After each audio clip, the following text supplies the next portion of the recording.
우리가 예수를 알고 예수를 믿기 전에는 내 삶의 주인이 나였습니다.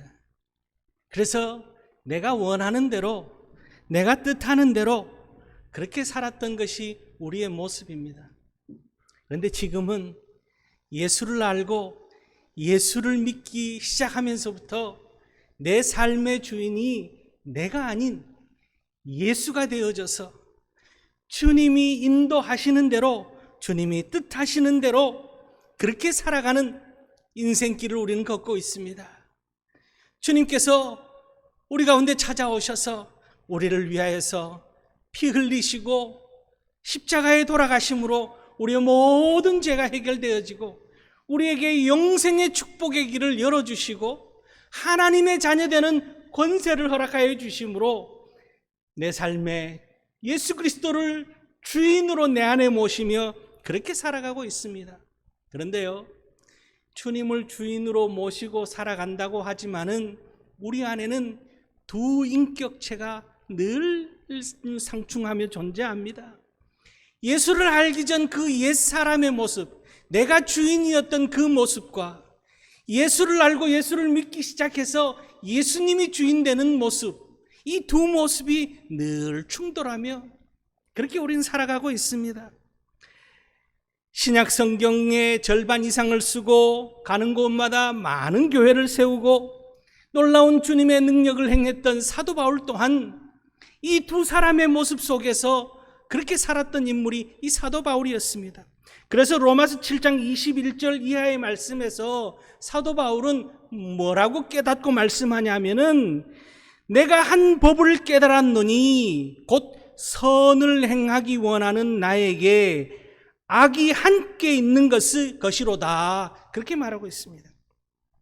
내 지체 속에서 한 다른 법이 내 마음의 법과 싸워 내 지체 속에 있는 죄의 법으로 나를 사로잡는 것을 보는도다. 그렇게 말하고 있습니다.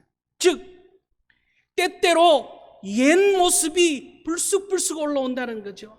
욕심과 이기심의 모습들, 나태함과 게으름의 모습들, 늘 열등감 또 약점 가운데 사로잡힌 그런 모습들, 불평과 불만의 모습들, 이런 모습들이 불쑥불쑥 예수를 알고 예수 그리스도의 은혜 가운데 예수 그리스도가 주인 되는 모습 속에서는 감사하고 기뻐하며 즐거워하며 행복한 모습이어야 되는데 이 두 모습이 늘 충돌하다라는 거죠. 오늘 우리도 마찬가지입니다.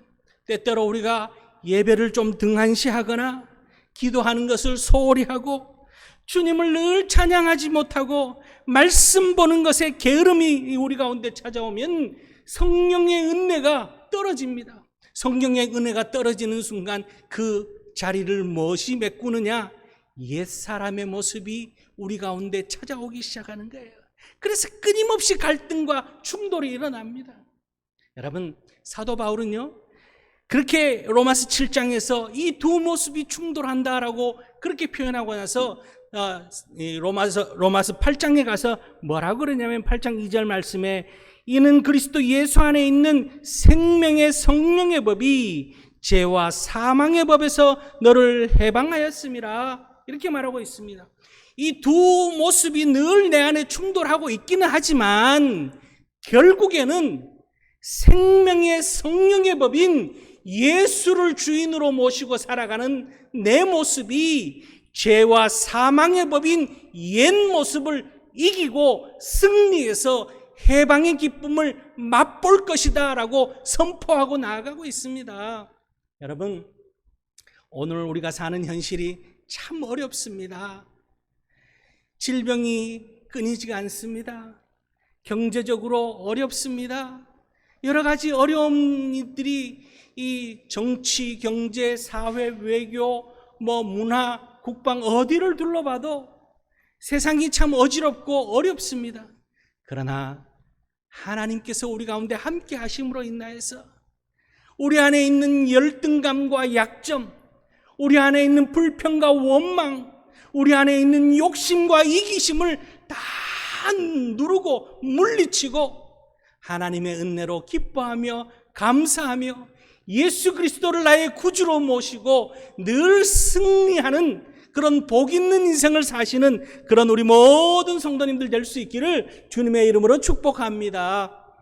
오늘 말씀은요, 첫 번째로 육체의 가시에 대해서 말씀하고 있습니다. 고린도후서 12장 7절 8절 오늘 말씀을 보면은 여러 계시를 받는 것이 지극히 크므로 너무 자만하지 않게 하시려고 내 육체의 가시 곧 사탄의 사자를 주셨으니 이는 나를 쳐서 너무 자만하지 않게 하려 하심이라. 이것이 내게서 떠나가게 하기 위하여 내가 3번 주께 간구하였더니, 이렇게 말씀하고 있습니다. 사도 바울은 위대한 인물이었습니다. 하나님의 복음의 사도로서 이 신약 성경의 절반 이상을 기록할 만큼, 또한 많은 병자를 고치고 사도행전 기록에 보면은 죽은 자까지 살리는 능력을 행하던 것이 사도 바울이었습니다. 그런데 정작 자기의 몸에 질병을 가지고 있었습니다. 학자들에 의하면은 그 질병이 간질병이다라고 하는 학자들도 있고, 이 눈병이라고 하는 그런 분들도 있습니다. 실질적으로 사도 바울이 눈이 얼마나 나빴느냐 하면은 글씨를 크게 쓴 글씨가 아니면은 보지를 못했습니다. 로마서를 기록할 때에는 자기가 직접 쓰지 못해서 더디오라고 하는 사람을 통해서 자기가 불러주는 대로 옆에서 기록하도록 그렇게 편지를 쓰도록 했던 것이 이 사도 바울이었습니다.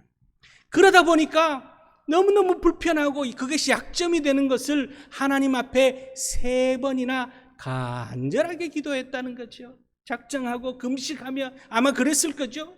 금식하며 작정해서 간절히 하나님 앞에 눈물 흘리며 호소했을 거라니까. 하나님 고쳐주시옵소서, 이 병을 고쳐주시옵소서, 간절히 3번 기도했다라고 그렇게 말씀하고 있습니다. 그런데 하나님께서는 그 병을 고쳐주시진 않았습니다. 거기에 대해서 전혀 응답을 하지 않습니다. 자, 이런 사도 바울을 바라보는 많은 사람들의 시선이 부정적으로 바라보는, 사도 바울을 경계하고 사도 바울을 깎아내리려고 하는 사람들이 봤을 때는 무엇라 표현했겠습니까? 자기 병도 못 고치면서, 지 몸에 있는 병도 못 고치면서 누구를 고친다 그래?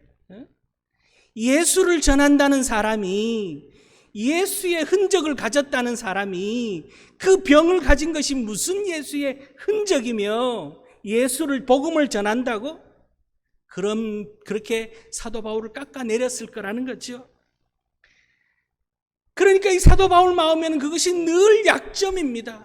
늘 부족함이고 컴플렉스로 작용합니다. 늘 담대하게 복음을 전하려고 하다가도 저 사람이 또 그 이야기를 하면 어떻게 될까? 또 저들이 나를 그렇게 바라보면 어떨까? 늘 전전긍긍하기에 하나님 앞에 간절히 고침받기를 원하며 그렇게 부르짖어 기도했을 거라는 거죠. 그런데요, 여러분, 오늘 예수 그리스도를 구주로 모시고 살아가는 우리들에게는 우리 또한 이 사도 바울 같은 약점들이, 컴플렉스가 다 있을 겁니다. 그러나 이 컴플렉스, 이 약점이 아닌 오히려 하나님의 축복의 통로가 되어질 수 있다는 사실을 우리가 믿고 기억할 수 있기를 바랍니다. 과거에 우리 상처는, 누구나가 과거에 상처가 있습니다. 누구나 실패한 경험이 있습니다. 사람에게 배신당한 그런 아픔도 있습니다. 복잡한 가정적인 문제도 있습니다. 그러나 그 모든 것을 우리가 주님의 십자가 아래 다 내려놓을 때 우리의 모든 열등감과 컴플렉스와 약점이 하나님께서 다 해결하여 주시는 은혜로 우리에게 작용되어진다는 거죠. 그래서 사도 바울은 고린도후서 5장 17절 말씀에 이렇게 선포합니다. 그런즉 누구든지 그리스도 안에 있으면 새로운 피조물이라, 이전 것은 지나갔으니 보라 새 것이 되었도다. 과거의 우리의 모습들은 이 부족한 모습이었습니다. 모자란 모습이었습니다. 상품 가치가 떨어지는 그런 모습이 우리의 모습이었습니다. 그러나 그리스도 안에서 새 것이 되어졌다라고 하는, 새 상품으로 극상품의 가치를 가진 모습으로 우리가 바뀌어졌다고 하는, 주님께서 우리의 약점을 다 메꾸어 주시고 우리의 열등감을 다 지워주시고 우리의 아픔을 다 덮어주시고 치료하여 주셨기에 이전 것은 지나갔으니 보라 새 것이 되었도다. 여러분, 날마다 우리가 아침에 눈 뜨며 하루를 출발할 때 주님이 오늘도 나와 함께 하심으로 이전 것은 다 지나갔으니 오늘도 새 사람, 주님이 주시는 구원의 새 은혜, 새 사람을 덧입고 그렇게 오늘도 복되게 살아갈 줄 믿습니다. 그렇게 믿음으로 선포하며 나아가는 그런 우리들 될 수 있기를 바랍니다. 늘 약점에 발목 잡혀서 살아가는 인생이 아니라 다 떨쳐버리고 누가 뭐라 그러더라도 세상 사람들이 나를 어떻게 보더라도 나는 예수 그리스도 안에서 온전한 인생, 새 사람의 인생을 살아가는 그런 인생이다라고 담대한 믿음으로 선포하며 나아가시는 그런 우리 성도님들 될 수 있기를 주님의 이름으로 축복합니다. 두 번째는요, 오늘 사도 바울은 내 은혜가 내게 족하도다 하신 주의 말씀을 고백하고 있습니다. 오늘 9절 말씀에 보면은 3번 하나님 앞에 간절히 기도하였을 때 주님께서 말씀하십니다. 나에게 이르시기를 내 은혜가 내게 족하도다. 이는 내 능력이 약한 데서 온전하여짐이라 하신지라. 그러므로 도리어 크게 기뻐함으로 나의 여러 약한 것들에 대하여 자랑하리니 이는 그리스도의 능력이 내게 머물게 하려 함이라. 이렇게 고백하고 있습니다. 병을 고쳐달라고, 약점이 되었던 그 병을 고쳐달라고 주님 앞에 기도하고 또 기도하고 또 기도했을 때 주님께서 뭐라고 응답하셨냐면은 내 은혜가 너에게 이미 족하게 임했다. 지금 그 말씀하고 있습니다. 풍족하게 너가 누려야 될 만큼 너가 필요한 이상으로 내가 풍족하게 너에게 은혜를 베풀었다, 임했다라고 오늘 그렇게 말씀하고 있습니다. 이 말씀을, 응답의 말씀을 들은 사도 바울의 반응이 오늘 어떻습니까? 육신의 질병이 고쳐진 모습은 아닙니다. 그러나 마음이 바뀐 거예요. 내 병이 사라지지 않았지만 세상 사람들이 손가락질하고 또 세상 사람들 앞에 늘 약점으로 부끄러워하던 그 모습이 이제 하나님의 은혜로 작용하고 있음을 오히려 기뻐한다라고 그렇게 표현하고 있습니다. 하나님 앞에 감사하며 그 받은 은혜에 기뻐하며 만족하는 인생이 되어졌다. 그렇게 말씀하고 있습니다. 내 은혜가 내게 족하도다. 오늘 우리에게도 말씀하고 있습니다. 여러분, 무엇이 부족합니까? 우리 늘 부족함을 느끼고 살아가지요. 건강이 부족하고 물질이 부족하며 자녀들을 바라보고 세상 속에서 우리가 살아갈 때 만족함보다는 부족함을 많이 느낄 때가 있습니다. 그러나 그것이 상처가 되어지고 그것이 약점이 되어지는 것이 아니라 오히려 주님이 이미 내게 주신 은혜가 족하기에 우리의 마음의 방향만 바꾸면은 그것이 오히려 하나님의 은혜로 작용하고 있다는 사실. 그래서 사도 바울은 빌립보서 4장 13절 말씀에 뭐라고 고백하냐면은 내게 능력 주시는 자 안에서 내가 모든 것을 할 수 있다라고 그렇게 고백합니다. 약점이 사라진 건 아니지만 오히려 그 약점이 하나님의 도구가 되어져서 하나님의 능력을 나타내는 방법이 될 수 있다라고 그렇게 고백하고 있는 거예요. 여러분, 우리 안에 옛 사람의 모습, 열등감과 약점과 컴플렉스와 늘 부족함을 느끼며 살아가는 그 옛 사람의 모습이 아니라 예수 그리스도로 주님이 주시는 은혜로 만족하며 기뻐하며 감사하는 새 사람의 모습으로 살아갈 수 있는 그런 우리 성도님들 다 될 수 있기를 주님의 이름으로 축원합니다. 그래서 사도 바울은요, 갈라디아서 2장 20절 말씀에 그렇게 고백합니다. 내가 그리스도와 함께 십자가에 못 박혔나니 그런즉 이제는 내가 사는 것이 아니요 오직 내 안에 그리스도께서 사시는 것이라. 이제 내가 육체 가운데 사는 것은 나를 사랑하사 나를 위하여 자기 자신을 버리신 하나님의 아들을 믿는 믿음 안에서 사는 것이라 그렇게 말하고 있습니다. 그리스도와 함께 십자가에 못 박은 것이 무엇이냐 하면은 나의 모든 약점, 열등감, 나로 하여금 게으름과 나태함, 세상적인 열등감 속에서 욕심과 욕망, 이런 것들을 다 십자가 아래 다 못 박고 이제 그리스도 안에서 새 사람으로 살아가기에 내 부족함이 없어진 것 아닙니다. 내 육신의 연약함이 없어지지 않았습니다. 내 그 경제적인 어려움이 사라지지 않았습니다. 지식적인 모자람이 없어지지 않았습니다. 그러나 그 약함을 무엇으로 채우고 있습니까? 주님의 은혜로 다 채우는 거예요. 내 은혜가 내게 족하도다 하는 것은 그 부족한 것을 하나님의 은혜로 충족시켰기에 우리는 부족함 없이 살아갈 수 있다. 그렇게 사도 바울은 고백하고 있습니다. 우리의 인생 또한 마찬가지입니다.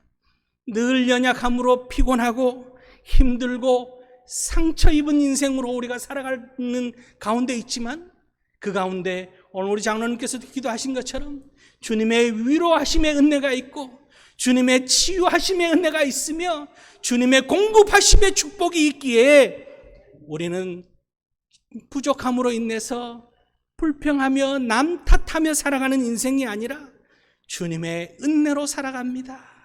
오늘도 주님의 은혜로 삽니다. 우리가 돌아다 보면은요, 시간이 지난 다음에 돌아다 보면은 참 그 모든 것이 하나님의 은혜였음을 고백할 때가 많습니다. 그렇게 주님께서 우리에게 다 채워주시는 줄 믿고 그렇게 감사하며 나아갈 수 있길 바랍니다. 오늘 본문에서 사도 바울은 7절 말씀을 보면은요, 그래서 이렇게 고백합니다. 여러 계시를 받은 것이 지극히 크므로 너무 자만하지 않게 하시려고 내 육체에 가시 곧 사단의 사자를 주셨으니 이는 나를 쳐서 너무 자만하지 않게 하려 하심이라. 약점을 바라보는 시각이 바뀝니다. 마음의 눈이 바뀐 거예요.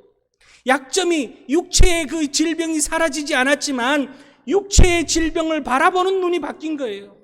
육체의 질병을 고쳐달라고 호소하던 사도 바울이 네 은혜가 네게 족하다 하나님의 말씀을 듣고 음성을 듣고 나니까 내 육체에 가시가 있는 것이 무엇 때문인지 긍정의 눈으로 바라볼 수 있게 된 거죠.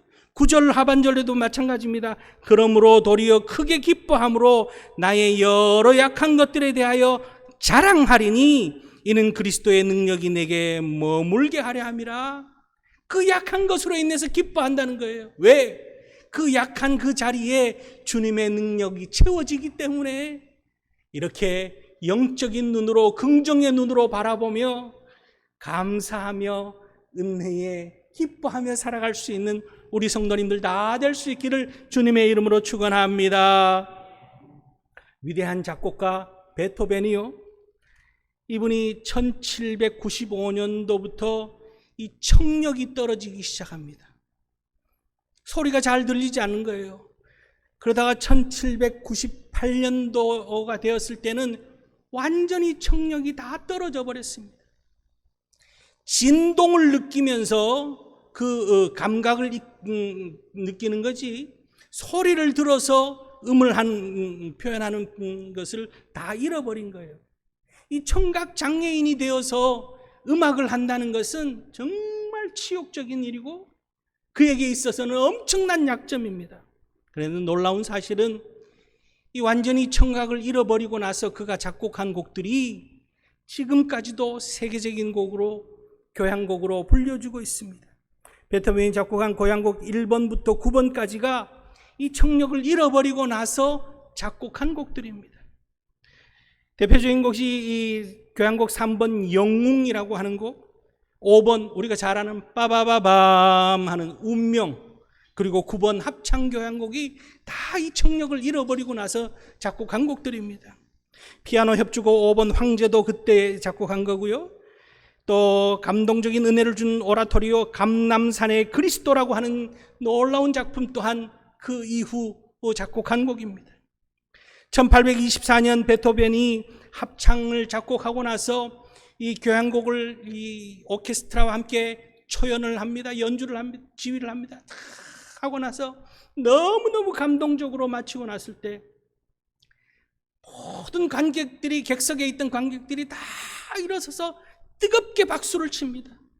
그런데 이 들리지가 않으니까 자기는 지휘를 마쳤는데 뒤에 객석에 있는 사람들이 박수를 치는지 아는지 모르는 거예요. 그러자 이 알토 파트를 맡았던 솔리스트가 베토벤 선생님을 이렇게 뒤로 돌려서 관중들을 보게 합니다. 그제서야 관중들이 박수치는 모습을 보면서 하나님께 영광을 돌렸다고 하는 그런 일화가 있습니다. 여러분, 영적인 귀가 열려질 수 있기를 바랍니다. 영적인 눈이 열려질 수 있기를 바랍니다. 여러분, 우리가 내 약점은 봅니다. 내 부족한 것은 봅니다. 육신의 부족한 것을 보고, 또한 우리가 살아가는 삶의 부족한 것은 우리의 눈으로 보고 우리의 마음으로 느끼는데, 영적인 귀가 열리지 않고 영적인 눈이 열리지 않아서 하나님께서 내게 베풀어 주시는 충만한 은혜, 풍성한 은혜를 발견하지 못하고 늘 옛사람의 모습에 갇혀서 부족함 속에서 열등감에 사로잡혀 살아간다고 하면은 주님의 십자가를 부끄럽게 하는 그런 삶이라는 거죠. 오늘 사도 바울에게 내 은혜가 너에게 족하다 한 말씀처럼 오늘 우리에게도 똑같이 말씀하고 있습니다. 이 자리에 있는 우리 모두에게, 한 사람 한 사람에게 내 은혜가 너에게 풍성하게 임하였다 하시는 주의 음성을 듣고 우리 영적인 귀가 열리고 영적인 눈이 열려서 주의 은혜가 내게 임한 것을 발견하고 기뻐하며 감사하며 자랑하며 살아가는 그런 복 있는 인생을 사시는 그런 우리 성도님들 다 될 수 있기를 주님의 이름으로 축원합니다. 세 번째는요, 오늘 말씀 속에서 결론처럼 말씀하시는 것이 내가 약할 때 강함이라 라고 주님께서 축복의 말씀을 사도 바울은 기억하고 있습니다. 여러분, 오늘 우리가 살아가면서 앞서도 얘기했지만 내가 하는 것 같지만 시간이 지나고 돌아다 보면은 내가 한 것이 아니라 다 주님의 은혜였음을 우리는 고백할 때가 참 많습니다. 오늘 우리가 이 자리에 나온 것 또한 주님께서 인도하여 주셨기 때문에, 우리가 구원받은 백성으로 살아가는 것 또한 주님께서 우리를 위하여서 십자가에 돌아가셨기 때문에, 우리가 재능이 있어서 찬양하는 우리 찬양대의 아름다운 찬양 또한 내 재능이 아니라 주님께서 능력 주셨기 때문에 아멘이죠. 네. 성가대가 아무도 아멘을 안 하시네. 네. 주님이 능력 주셔서 찬양했다고 말씀을 드리는데도, 네. 여러분, 주님이 건강 주셨기 때문에, 주님이 재능을 주셨기 때문에 일생 우리는 주의 은혜로 살아가는 거예요. 그러기에 우리는 감사하며 살아가는 그런 우리들이 되어져야 한다는 거죠. 우리의 약함이 곧 하나님의 강함으로, 하나님의 능력이 덧입혀지는 것으로 나타난다라고 하는 것을 사도 바울은 수없이 경험하고 나서 오늘 결론처럼 말씀하고 있습니다. 우리 참 연약한 존재들입니다. 질병 앞에서도 꼼짝 못하는, 눈에 보이지 않는 이 질병 앞에서도 꼼짝 못하고 있는 것이 우리의 모습이고, 세상을 우리의 힘으로 어찌할 수 있을 것처럼 그렇게 여기지만 달나라를 가고, 그죠? 세계 지구 반대편까지 하루 반나절이면은 날아가고 그렇게 하고 있지만, 그러나 이 질병 앞에 꼼짝 못하고 있는 것이 인간의 모습입니다. 하나님께서 우리 가운데 역사하지 않으면은 우리는 아무것도 할 수 없는 그런 연약한 존재들이라는 거죠.